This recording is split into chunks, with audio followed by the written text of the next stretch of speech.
Hey everyone, today on People Now, a positive update for NASCAR driver Ryan Newman as he continues to recover from a terrifying car crash from the Daytona 500. Ben Affleck opens up about the biggest regret of his life in a rare, revealing interview. Kate Middleton getting very real about motherhood, her struggles, and her happiest moments with her family. It is all in this week's People cover story. Plus, she's the queen of morning TV. Kelly Ripa has so much going on and some exciting new projects. She's here to tell us all about it. Also today, look at Harry, and he's got it! American Ninja Warrior Jr. is back. Matt Eisman and Victoria Arlen are here with a sneak peek. It's all today, live on People Now. Let's go.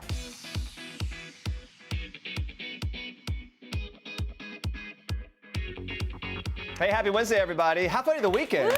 By the way, it's February 19th. Isn't that crazy? Like cruising on like through. January seemed like 3 years, and then we're almost finished with February, and I feel like it barely even started. I'm very excited. It's such a big show today. Kelly Ripa, Matt Eisman, Victoria Arlen. Yeah, a lot coming Great up guest. for sure. But we're starting off with the real big stuff here. Prince Harry and Meghan Markle, they are in ongoing discussions with the royal family about whether they can continue to use the word royal. Ooh. Royal watchers are all dialed in on this. A source telling People that as Harry and Meghan step back from the royal family and work towards financial independence, the use of the word needed to be reviewed in this new context. So it turns out discussions are specifically being held around the usage of the word royals in the name of their new nonprofit organization. The source adds, quote, planning has been well underway around the launch of their new nonprofit organization. Details will be shared in due course. Though discussions are in the works, it's being reported that they will likely not be able to use the word royal. Now, the Daily Mail reported on Tuesday that Queen Elizabeth and other senior officials agree that it is, quote, no longer tenable for the couple to keep the word royal in their branding. This news comes after Harry and Meghan's decision to step down as senior members of the royal family in January. At that time, a source told People that the questions of using their Sussex royal branding was still being worked through as well. So keep watching People Now for more royal news as we take a look at our People cover story later on in the show. That's coming up. Yes, but first we want to know, do you think Harry and Meghan should continue to use the word royal with their brand, or will they be just fine without it? This poll could change everything. All right, vote in our People poll. Tweet us your thoughts using the hashtag People Now. We're going to check in on that later on in the show. Some really uplifting news here. NASCAR driver Ryan Newman is awake after his terrifying car crash during the Daytona 500 on Monday. On Tuesday, Newman's racing team, Roush Fenway Racing, shared in part, quote, Ryan Newman remains under the care of doctors at Halifax Medical Center in Daytona Beach, Florida. He's awake and speaking with family and doctors. They are grateful for the unwavering support of the NASCAR community and beyond. On Monday, Newman was coming up on his final lap of the race when his number 6 Ford was tapped by driver Ryan Blaney. You're seeing the aftermath pics now. Newman's car flew in the air, repeatedly flipping upside down before sliding off the track and catching fire. Really scary. According to a statement from NASCAR, Newman was listed in serious condition, though they did add that his injuries were non-life-threatening. Denny Hamlin ended up winning the Daytona 500 just as the crash occurred and has since apologized for celebrating in the wake of that crash. He tweeted this, I want to give well wishes and prayers to Ryan Newman. I had absolutely no idea of the severity of the crash until I got to victory lane. There's very little communication after the finish, and I had already unhooked my radio. Blaney has also spoken out since the incident, saying that he hopes Newman is all right and adds in part, quote, it sucks to lose a race, but you never want to see anyone get hurt. Newman and his wife of 16 years, Chrissy, announced their separation just 4 days before that crash. And after the crash, she tweeted out simply, OMG.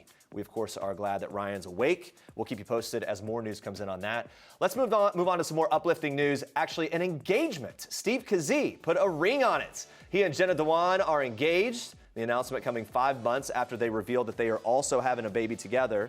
Dewan and Kazee shared the news on Instagram Tuesday with a photo of them sharing a kiss. In that photo, you can also see Dewan's beautiful, unique, and big engagement ring, looking good. She captioned her post, quote, a lifetime to love and grow with you. You have my heart. Meanwhile, Kazee quoted the song Let It Breathe by Waterliars when he wrote, quote, when you wake in the morning, I will kiss your eyes and say it's you I have loved all these years. Very romantic. Dewan and Kazee revealed to People in September that they are expecting their first child together, and now we know that they're a step closer to being ready for the baby's arrival because the nursery's complete. In this week's issue of People, Dewan gives us a closer look at the whimsical room, saying their goal was to create a calm, neutral, chic, and peaceful feeling in that space. I think they did it. One of the most important aspects for Dewan is the Pottery Barn Kids line of Green Guard certified non-toxic products, which help create a less polluted environment for newborns. She told us this: when you're pregnant, you change so much about what you eat and what products you use. To know all that care is going to continue with our newborn breathing cleaner air and having clean organic fabrics is such a nice relief as a parent. The baby will join 6.5-year-old Everly, who Dewan shares with her ex-husband Channing Tatum. And when we spoke to her in September, she told us just how excited Everly is to be a big sister. Watch. She is thrilled. She is the happiest in the entire world. She is wearing her proud "I'm a big sister" ribbon everywhere. She loves it. She can't stop. Everywhere we go, she pulls up my shirt and she shows people. She's like, "My mom has a baby in her belly. I'm gonna be a big sister." And then she's like, "Touch it." And they're all like, "We're good." So cute. I can't wait to see the pictures. One of the most special things, though, is seeing how your other kids react to a new baby. Absolutely. That's how it was for us with number 2, and just seeing that dynamic play out. Whole new thing. Good for them. We're excited for them. Let's talk about this. Ben Affleck's oldest daughter, Violet, just like a regular kid, she loves to poke fun at her parents, too. At a screening of Ben's new movie, The Way Back, in Miami on Tuesday, the actor shared that his 14-year-old daughter likes to tease him over his use of emojis and his group chat ability. He brought up a group chat that he's in with the Way Back cast, telling the audience that Violet says, quote, "Why do they let you on this group chat? Don't pretend you have any idea what's going on." I look forward to having teenage daughters. Ben shared at the screening that he's trying to get a little cooler, so be patient, Violet. He's going to get it someday. This has been a very revealing week for Ben. In a New York Times interview published on Tuesday, the actor got very real while reflecting on his own life and missteps, revealing that he not only regrets his divorce from actress Jennifer Garner, but calling it the biggest regret of his life. And he adds, quote, "Shame is really toxic. There's no positive byproduct of shame. It's just stewing in a toxic, hideous feeling of low self-worth and self-loathing." Ben also admitted his drinking habits created more marital problems, and he tells The Times that he started drinking excessively when his marriage was falling apart. The former couple tied the knot in 2005. They split nearly a decade later. Ben and Jen seem to be on good terms now. We're obviously glad that Ben is getting healthier as well. And Andrea, you've got more for us in Star Treks. Yes, I do. We are kicking off Star Treks today with a little something for your Bieber fever. If you have that, watch. I think if you and Tom Cruise have a fight, I No, back Tom every day of the week. Not. I back Tom every day of the week. See, I'm trying not to let my ego get in the way, but there's absolutely no way. He's not the guy you see in movies. He is. He's not. The third Justin Bieber episode of James Corden's Carpool Karaoke is here, and it is so good. They're singing, dancing, and they even address Justin's fight challenge to Tom Cruise. In case you don't remember, Justin tweeted at Tom back in June, challenging him to a fight. This is so ridiculous. Now, Justin told James he was just being stupid with a tweet, but then people were like, yeah, I want to see this happen. And Justin's reaction, he says, quote, "You know what? That could actually be funny." So he's not backing down here. I would love to see this. Like a parody skit or something. Yeah, I mean, not for real. Justin also opened up about his marriage to Haley Baldwin, calling it the best thing that's ever happened to him, and revealing they watch a lot of Friends together, which is very cute. So which Friends character is Justin most like? I'm a mix of all of them because Ross is like the super sensitive one. I'm very sensitive. Yeah. So then Chandler is also super sarcastic and witty, and I'm not gonna give myself compliments, but I'd like to say I'm a little witty. Give us your best, Joey. How you doing? How you doing? Pretty good, he nails it. I really liked seeing him in this interview. He's very relaxed, really funny. It's cool to see him do it. Still had the stash. Yep, stay tuned, and we'll get an inside look at Justin and Haley's life from her perspective later on in the show. Well, they grow up so fast. Chrissy Teigen's son, Miles Theodore, is growing up right before his mother's eyes, and he is showing off his own personal style while doing it. On Tuesday, Chrissy shared a photo on Instagram of the one-year-old rocking cuffed red pants, a black hoodie, and a pair of clean white sneakers. Look at him there. She captioned the photo, "Okay, I guess we are a teenager now." Miles' effortless style should come as no surprise, given his fashion-forward parents. In fact, the toddler has even been known to match his dad, John Legend. In December, Chrissy posted vacation photos on Instagram, showing Miles and John twinning on the beach in similar swimming trunks with large smiles on their faces. They look so much They alike. really do. What a perfect Like every picture. day. Yeah. John and Chrissy also share 3-year-old daughter Luna. Over the holidays, Chrissy gushed about how she's content with her kids' current ages. On her Instagram, she shared a sweet photo of herself cuddling up with Luna. She captioned the post, "Feeling like my kids are currently the perfect age, keeping me on my toes and seeing their newfound personalities and active little minds shine every day. Such a beautiful family." Well, Reese Witherspoon posted a candid sick day picture on Tuesday on her Instagram. The photo shows Reese lounging on a couch, cuddling up with her bulldogs Lou and Pepper and 7-year-old son Tennessee. She captioned her post, "Is this how you cure a sinus infection?" Her daughter Ava commented on the photo saying, "Hope my hoodie is keeping you warm, haha." To which Reese replied, "Your clothes always make me feel better. Whatever helps." Some of her other famous friends chimed in to wish her well. Allie Wentworth wrote, "Bulldogs always help nasal drip. It's been scientifically proven." Lena Waithe commented, "Get well soon, boo." January Jones jokingly said, "Well, at least you look 12." Reese first told her fans that she was sick and resting at home on Monday. In a now expired Insta story, Reese shared that she had been watching High Fidelity, starring her Big Little Lies co-star Zoe Kravitz, while feeling under the weather. And by the way, it's an amazing show. Make sure you check it out. We are wishing Reese a speedy recovery. And those are your Star Treks for today. All right, stay with us. Kelly Ripa joins us live. We are talking to her all about family, wellness, and more. Plus, American Ninja Warrior Jr. hosts Matt Eisman and Victoria Arlen are also here live. They're talking about the new season of the competition series. Stick around for all that.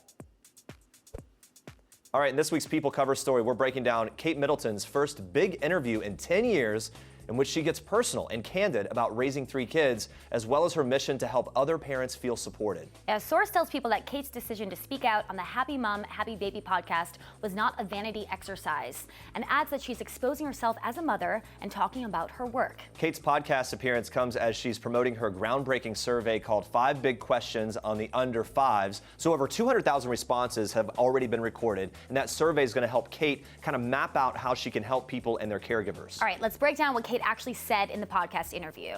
So one of the biggest reveals was Kate saying that she did hypnobirthing for all 3 of her kids. So she battled a severe form of morning sickness in all of her pregnancies. So she took it upon herself to learn about hypnobirthing. It involves various relaxation and self-hypnosis techniques to help relax the body before and during labor and birth. And Kate reveals that it was hugely powerful and that she quite liked labor. Kate also admitted that she struggles with mom guilt and says anyone who doesn't is lying. She explained that even in the morning of that interview, when she had to skip dropping George and Charlotte to school, she was asked by the kids why she wouldn't be dropping them off. And Kate adds, it's a constant challenge to juggle work and family life. I imagine. The royal mom also recalled George's birth and opened up about how terrifying her post-baby debut was. So he was her first child. She admits that there were all sorts of mixed emotions. And Kate says that everyone was really supportive and that both she and William knew that the baby debut was something people looked forward to and were really excited about. Yeah, all eyes on that moment. There'll be a lot of pressure. The mother of 3 also revealed that she's the happiest when she's with her family outside in the countryside, and as she put it, when we're all filthy dirty. She explains that she wants her kids to remember the simple things in life. I love that. Kate also revealed that this picture of Princess Charlotte smelling a bluebell flower means a lot to her. Kate took this photo at their country home, and she revealed that moments like these mean so much to her as a parent. She tries to put moments like these in her children's lives. I love hearing from her about all that. Yeah, right? I like that they do a lot of outdoor stuff. Me too. Family. I grew up like that, so Yeah. it's really special. All right, before we move on, we've been asking you to vote on if you think Prince Harry and Meghan Markle should keep using Royal for their brand in our People poll. Let's take a look. Drum roll, please. No, the suspense. They don't need it. Don't need it, and they don't. I mean, at this point, it's Harry and Meghan, right? Yeah. Or Meghan and Harry. I'm really curious to get our Royal Insiders' take on this probably later in the week, because for me, I'm like, why can't they just keep it? Yeah. Well, it falls into all this like royal protocol, and if the Queen doesn't want it to happen, then anyway. All right. We will talk about that Yes, on the we will. royal But record keep this week. voting. For now, we move on to this. All right, a source is opening up in this week's issue of People about Adele's new life and her new look. The insider, who is close to the singer, says that Adele feels great both physically and mentally these days. A lot has changed in Adele's life in the past few months. She filed for divorce from husband Simon Konecki in September, but there has been one constant, her 6-year-old son Angelo. The source says Adele is very involved with his school. She loves her mom life, adding her whole mindset changed after she decided to be a healthier mom, and she never looked back. Can you imagine running into Adele at your kid's school? Absolutely not. And Adele still very focused on staying healthy, but she's got something else in the works too. While attending her best friend's wedding in London on February 15th, She hit the stage to perform some of her hit songs and revealed that she's going to be dropping her next album this fall. She told guests, expect my album in September. So it's been 5 years since her last album, 25. Fans are ready for this. Yeah, very exciting. Fans can get even more excited because she's also finalizing plans for a tour. The source says, quote, she's an artist and a mom. She needs to make sure she's able to handle both flawlessly. She just wants it all to be perfect. Well, I am stoked for new music. Absolutely. Also, in this week's People, Hailey Bieber opening up about her approach to makeup and to marriage. When it comes to her beauty philosophy, Hailey says it's all about a natural look, telling us, quote, some girls look amazing with a full contour, but as I've gotten older, I've realized it's not right for me. Hailey is a clean beauty ambassador for Bare Minerals, which is celebrating its 25th anniversary. She says it's cool to celebrate with them because her introduction to them was through her mom, who always had it in her makeup bag, it turns Hailey out. also opens up about birth control and how the spike in hormones started to affect her skin. But now she says, I got it figured out. I think everybody goes through a journey with their skin. She tells us that she and her famous husband, Justin Bieber, eat very clean at home, relying on someone to cook their meals for them because they're in and out of the house all the time. And just like his music video for Yummy proves, Justin loves his junk food. Hailey dishes that Justin, quote, was always the one who ate a lot of junk food, but he found out he's very allergic to gluten. So he had to cut that from his diet because it was, quote, changing his mood, his skin, everything. When she's not enjoying a home-cooked meal, Hailey just living like the rest of us, running errands, coming home, having movie nights. She told us that she and Justin are homebodies, adding that she has, quote, realized how much of a luxury it is to just be able to stay in on a Friday night with the fire going. Well, if I had a big old mansion, I'd be a homebody too. Me too. All right, now watch this.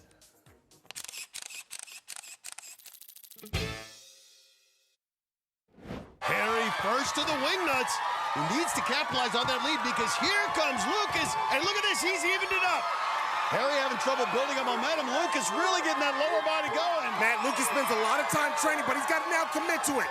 This is it. Ooh, nice lachey. And Harry, that height advantage coming in big for him. And Harry's on the warp roll. He can close it out here. Look at Harry. And he's got it. Gets the buzzer. Yes, love this. American Ninja Warrior Jr. celebrates real kid athletes, bringing together 140 boys and girls from across the U.S., facing off on challenging courses. Yes, they're so good. These super kids range in age from 9 to 14 years old, and this season's Junior Ninjas will compete alongside the reigning champions. Here to talk to us about this upcoming season is host Matt Eisman and new host Victoria Arlen. Thank you both for being here. Good to have you guys. I have to be honest, I was watching that clip and my face was just in disgust going, these kids are so healthy and strong. I feel lazy. I had a donut this morning. Yeah, absolutely. It is crazy when you watch it. Like, man, to have that agility just naturally as we used to. Victoria, let's talk about this. You joined ESPN as one of the youngest on-air talents in 2015. I did. Incredible stuff. You've had such a great journey. For you, being on this show, watching those kids compete at that level, what goes through your mind? How great has it been for you? I mean, I have never felt so uncoordinated in my entire life. Yeah. But it's amazing, honestly. And I've been a fan of Matt and Akbar for many, many years. And so to join their squad and then also see these kids, it's not just on the course that you see the voices that they have, the messages they have to give, and also what they have overcome. I mean, our reigning champ from season 1, he was born with cerebral palsy, and they didn't know if he was going to walk, and yet he's crushing it out there on the course. And so incredible. there's so many stories, and so I was just really honored to be a part of that storytelling element and cheer and celebrate with them. Yeah, it must be cool to kind of come into the family. Matt and Akbar, welcoming bunch. How'd you welcome her in, Matt? Well, she welcomed us by making us work out with her, and it did not go well for me or Akbar. She just relearned how to walk 4 years ago. She's kicking our butts through a bar class. We're like, Victoria, this isn't going to work like this. Let's do an all-you-can-eat buffet. Well, team bonding, team bonding. No, it was awesome, and it's her story is unbelievable to see her go on Dancing with the Stars, and when you meet her, you'd never know all the struggles she's gone to get where she is. And I think that's why she was such a good fit to talk to these kids, because so many of them have unbelievable stories as well. Well, let's talk about that, Victoria. You have accomplished so much. You're a gold medalist for the Paralympics. As a Paralympian and going through that whole experience, I would imagine that's something that still inspires you today. Absolutely, yeah. I mean, I think when you can get to the pinnacle level of your sport, whatever sport that is, and for some it's the Olympics, it's an incredible feat, and it takes a lot of work to get there. And so I really resonated with what these kids had to do. They had to put in hours after hours after hours just to be able to make it to the competition, let alone compete. And so it was cool to kind of share that. Obviously, I'm a few years into retirement, but it was very cool to experience that with them and also celebrate that too. It's really cool when you can set a goal for yourself and then get there, and that's what all these kids have done. So and Matt, talk to us about this iteration. How are the kids different than the adults? Well, the age, and honestly, when I say that, I'm not being flippant. It's what amazes me is these kids are coming out. They're competing in front of thousands of people. They know millions are going to watch it. There's prize money on the line. A lot of these kids have done it in a gym, but some of them never played in organized sports. So it was so impressive to have them come out. Now, the one thing that's different structurally is they are racing head-to-head, which I think adds a little more pressure to them. I love that. Yeah. And it was awesome. But honestly, so these kids were so good on American Ninja Warrior Jr., we've changed the main show.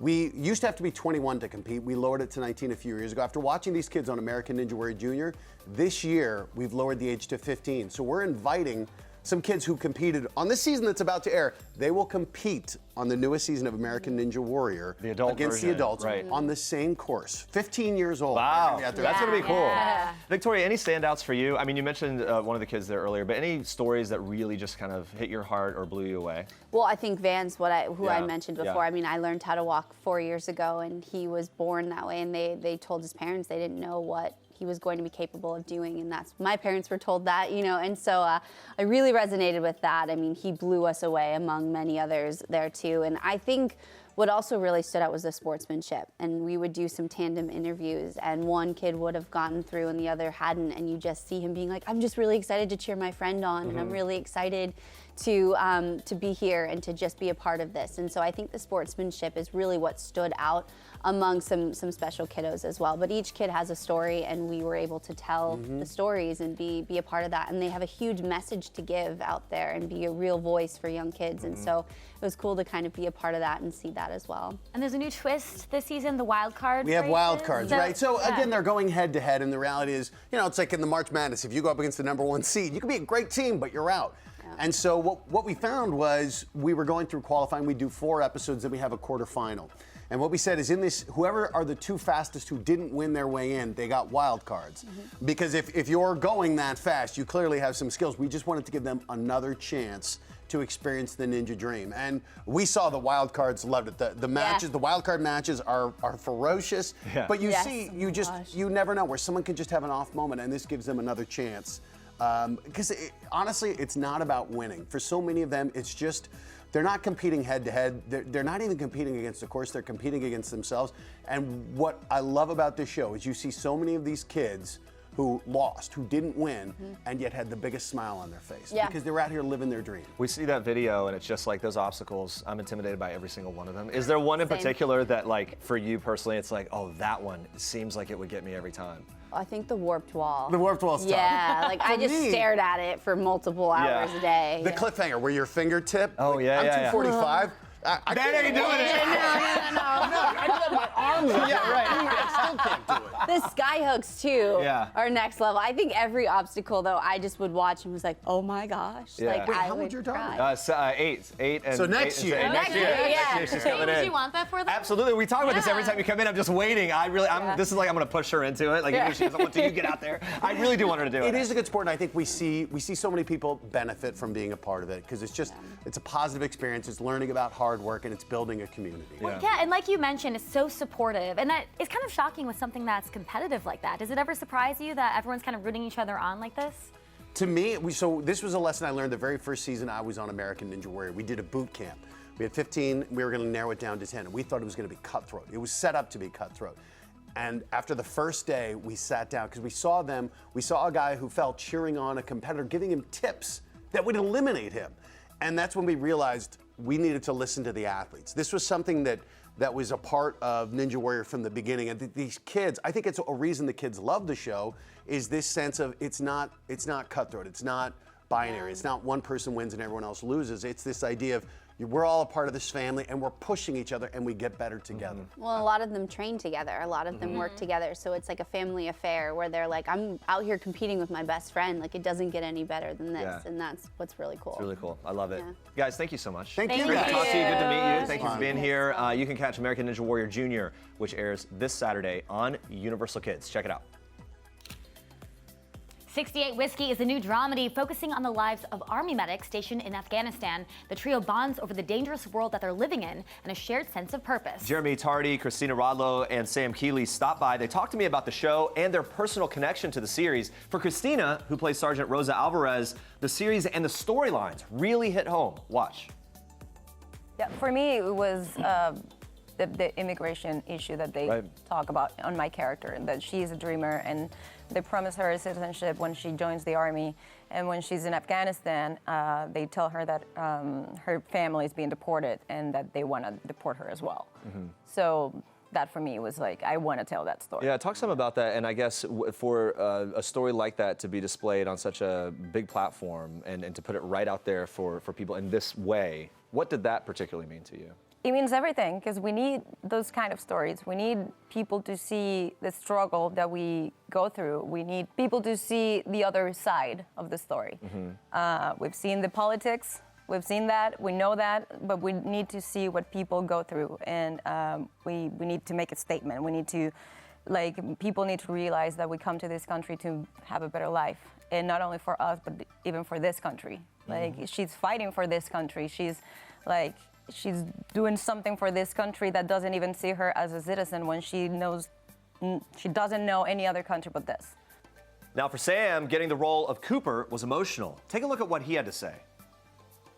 I wept. Did you? Yeah, I was on a job and I was in Manchester. I was in my hotel room. My agent called me and they were like, "How are you? How are you doing?" I was like, "Come on." Yeah, like good or bad? What is it? I'm waiting on news, and yeah, I got the gig, and I was like, "Great.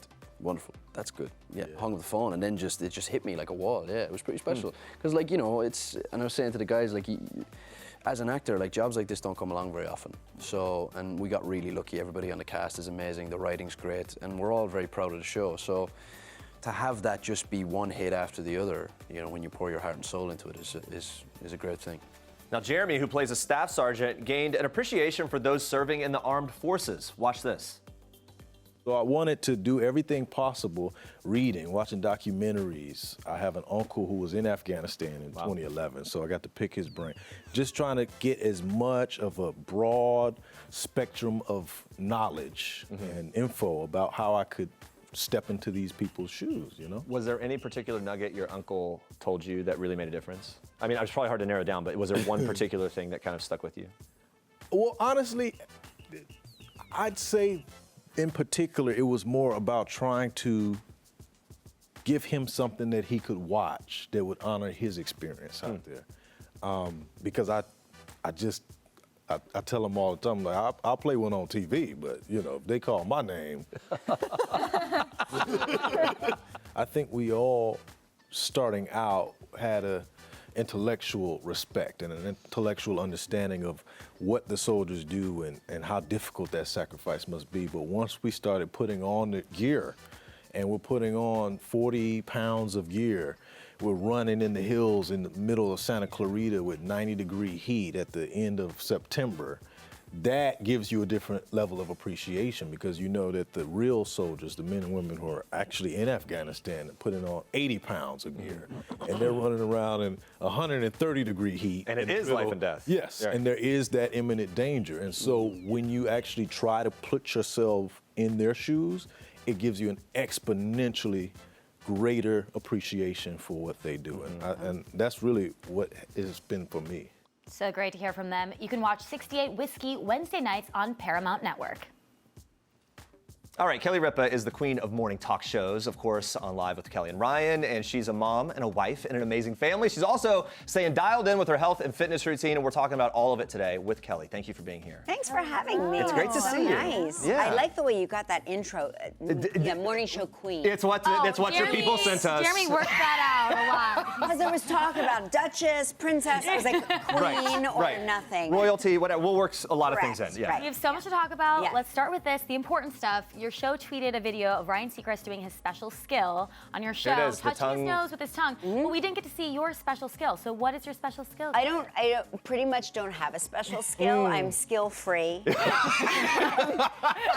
Those who can't talk. Okay, right. As they say. As a full job, yeah. But my husband also can touch his tongue to his nose. Yeah, I got. Oh, you yeah, I can? Yeah, No. it's a I'm not gonna genetic try thing. You it, either yeah. can or you can't. You either can or you can't. I can barely get my tongue over my upper lip. So.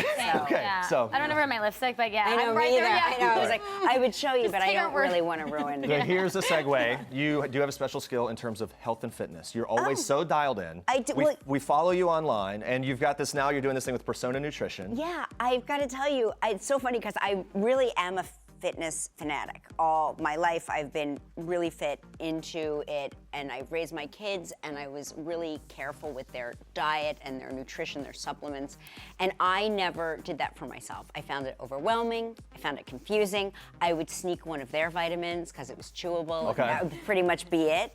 And then I went on to this personanutrition.com. I took their free assessment, and this is... Here's the thing. I'm not even kidding. It's that simple. You tell them what your diet's like, what your sleep is like, what your routine is like. You just tell them about yourself. Cool. You have to be honest. Tell them if you're taking medication, what that is, so there's no drug-nutrient interactions. But look, it And- says Kelly bedtime, right Bedtime here. Kelly. Bedtime Kelly. It's a There we go. personalized pack. Personalized Which is great. pack. Everything comes. I have a morning pack. I have a morning Kelly. I have a bedtime Kelly. It has simplified my life. It has changed my life. And I'm telling you, I've been asked to partner with companies in the past. You have to really believe in it, You have to really believe in it because this stuff is like affecting your interior. Well, I got to tell you, it's obviously working for you. And Thanks. you and Mark Consuelos, we were just saying this before. First of all, you should compete on American Ninja Warrior Yeah. together. That's one thing. Let's just I say. really want to. You really should. You really want to. should. Really want we, to. we follow along online. We Thank saw you you. celebrating your 49th birthday on Yes, Instagram. thank you do you all very the much. over the year. You guys have been together for some time. For a long time. How, as a couple, how have your health and wellness and fitness routines changed over the years? I think we encourage each other. I think this is the first time Mark has actually been jealous of me. Okay. Because I watch him once a week putting his routine together. Like he's got that fishing tackle box and he takes all the bottles and he puts out all of his vitamins and this and 2 in here and 4 in there. And I go, you should just do the assessment because then it'll come prepackaged. In one for little you. package, One that's little it. package and you're done. But yeah, no, we encourage each other and we really are. I hate when people say this because it sounds so dumb, but we are best friends and we love each other and we like each other and we've got these beautiful, amazing kids and we feel very fortunate to have found in this great big world with all these people. We're just like 2 kids. He's from Italy. I'm from South Jersey. What are the chances we would find each other? And here it is. Yeah. It works. Yeah. It's so wonderful. Yeah, And speaking of lucky. changes in fitness and health, you revealed on Live last month that you quit drinking, and Ryan kind of implied it was at the time that he joined the show. What were the? What inspired Ryan you? blames himself. Or takes credit. I don't You know one what's way so or the funny? other. I did one of those crazy, like, sober Septembers, although it was like March. Okay. And I did it for a month, and I felt great. I liked the way I felt. I liked the way I sort of looked. And I was like, I think I'm just going to stick with it. And that was sort of it. There was no real. I know Ryan likes to blame himself, but for the wine industry having a surplus. Okay. But I really just felt better. Yeah. Let's talk about this. You and Ryan Seacrest developing this ABC pilot, Work Wife, based on this platonic relationship between people that work together. Yeah. Very relatable concept. How's it going? I'm sure you guys know about When we were it. talking about this, it very much is like that, right? Like you Yeah. finish each other's sentences, there's a shorthand.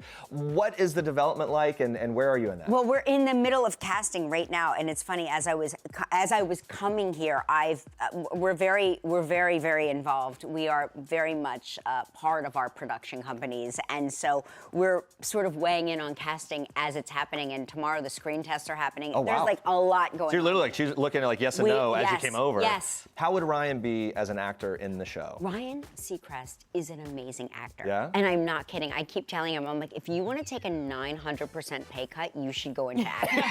Because he is so good. Yeah. He's so good. Yeah. He could play himself, but he can play other people. He really is he's an observer. I think if you're an observer of people, you're a natural actor. right. Yeah, I love the concept of the show. What's the most work wife, work husband thing that you two have together? Like you said, we have a telepathy. We don't need to communicate with words. We definitely share each other's thought processes. And he will do things for me. If I'm traveling and I wind up someplace before him, I can ask him to go into my house. He has a key, of course, and go get my retainer out of my medicine cabinet and bring it to the remote. I love that. I can ask him to do things like that for me. I'm not gonna get you. We're moving toward that, but we're not at retainer level. Well, he will also he does intel with my kids in a way that so he doesn't betray their confidences, but he'll give me a heads up if something's going on because they don't think of him as an adult at all. He's just one of them. Yeah, he's one of them, so he can infiltrate those situations. Smart. I like that. Yeah. All right, bit of a deep dive here, but I love the episode that you did on Broad City, where you play this over-the-top version of yourself. Thank you. Is there a wilder side of you we don't always get to see, or something that would surprise fans? I think there's actually a more boring side of me, if you can imagine anything more boring than I already am. But you're not. But I definitely love those women, and I love the idea of always playing an exaggerated, horrible version of myself. Because who are we as people, right? Like we're all, people are mostly good. And when we're not mostly good, we're forced to be good just by society. Right. Expects us to be good. But what if nobody had any expectations? We would be monsters and savages. We'd be selfish, right? We'd be self-centered. Yeah, right. And that's what I like about playing off versions of myself. That's really fun. You mentioned the kids, 3 of them. Joaquin's the only one left, right, in the house? We're looking at colleges with him 16 years old, right? Now, yeah. What is the plan or the thought of that moment where it's literally just you and Mark again, the empty nest? I mean, we're gonna be totally naked. At all times. At all times. We're gonna change the locks. People are like, oh, you're gonna miss the kids. I'm like, I don't know. I'm gonna try. I wanna experiment with it. See how that goes. All right. Well, we look forward to hearing more about that on your show. Let's talk about this. 19 years since you started live, right? I know, isn't that crazy? Just hit the milestone. If you could go back to that version of yourself with Regis, and one piece of advice about what was to come, what would you say to that version? Don't be afraid. Don't be afraid and advocate for yourself. I think when you're young and when you are in a business where, I came from an acting background and suddenly here I am and they're like, be yourself. And you think, what is that? What does that mean? You mean just be myself how I normally am, not on camera? Yes, that's what they mean. But I think I was so afraid of making a mistake and so afraid. That's what I would tell myself now looking back, is don't be so afraid and don't be so critical of yourself. We're humans, so of course we want to be critical, but that's the thing that I look back and I regret that I didn't enjoy it more. I love hearing that from you and thinking about the powerhouse that you are, and obviously when you're living life in the spotlight, you learn to deal with navigating that, right? Do you ever feel that way? Do you ever feel like you have any sort of power? I mean, I always feel like even though I have a voice, I don't feel like my voice matters. Yeah. Well, no, that's something that I think people share across industries as well. And then when you put it in the spotlight, it's even more so. And then when you're in the spotlight, you have to handle headlines and storylines regarding yourself. When you read something that maybe misrepresents you, what's your reaction to that? How do you handle it? I just think it's nonsense, and then ultimately I scream into the pillow. Okay, right. You just take the pillow and scream into it. You don't want to scare anybody. But for me, I've read more inaccurate stories than truthful ones. Unfortunately, I think it's the nature of the beast. I think it's what gets headlines and clickbait and all of that stuff that didn't used to be phrases that are phrases now. But tabloid journalism has always been there. I like to call it insta journalism now. Sometimes I write my own tabloid stories inadvertently by just jokingly putting something out there on social media. Right. So, it's like you can be your own best, worst enemy. Yeah, which could be hilarious, right? If sometimes. you're like, well, let's see what they say. Thank you for being here. Yeah, thank you so much. I admire you so much, such a trailblazer. So thank you for stopping by. It's mutual. Thank you so much. All right, everyone, make sure to head to personanutrition.com to learn even more about the company and to take their free assessment. All right, coming up tomorrow, we're joined live by Tess Romero. She is starring in the new Gina Rodriguez-produced Disney Plus series, Diary of a Future President. Plus, K-pop group Monsta X answers their fans' most burning questions. Thank you so much for watching. For now, we leave you with one last thing from the one and only Survivor host. Bye, guys. Bye. Hey, I'm Jeff Probst, and this is One Last Thing. The last time I got my hands dirty was gardening, digging my hands in the soil and planting some plants, which I love to do. My last great meal was Red Hook Tavern here in New York. Amazing burgers. The last show I binge watched was, I'm actually in the middle of the 3rd season, Peaky Blinders. They are very dangerous people. So are we. Peaky Blinder haircut. I don't know if I could pull it off, but man, I'm hooked on that show.